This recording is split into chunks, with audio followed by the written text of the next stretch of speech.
আমি বেগুনের একটা আইটেম করে আপনাদের দেখাচ্ছি। গরম গরমে বেগুনটা দিয়ে দিলাম, বেগুনটা ভেজে বেগুনটা তুলে রাখবো, লাল লাল করে ভাজবো, ভেজে তুলে রাখবো। এই বেগুন ভাজাটা তুলে নিচ্ছি, লাল লাল করে ভেজে নিয়েছি, তারপরে আপনাদের দেখাচ্ছি যে আমি কি করব। সে ফোড়ন দিয়েছি, গরম হয়ে গেছে। এই যে তেজপাতা ফোড়ন দিলাম, নুন হলুদ সামান্য একটু চিনি দিয়ে দিলাম, মশলাটা দেব।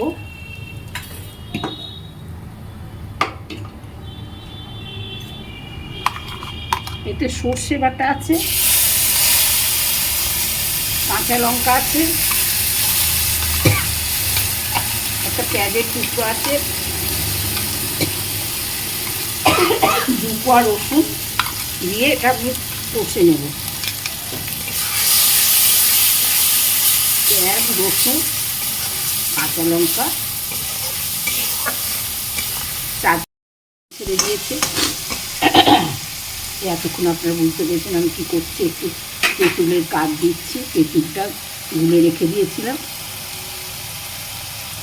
হ্যাঁ, আচারি বেগুন করছি বন্ধুরা।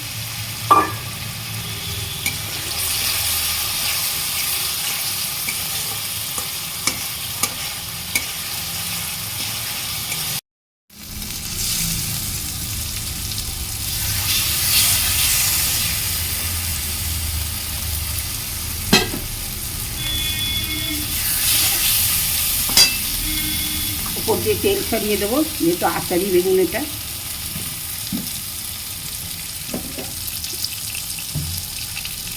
টক টক মিষ্টি মিষ্টি ঝাল ঝাল। এবার নিভিয়ে দিচ্ছি, হয়ে গেছে। কি সুন্দর দেখতে হয়েছে। শীতকালে রুটি, পরোটা সব কিছুর সঙ্গে ভালো লাগে খেতে। একবার হলেও করে দেখুন।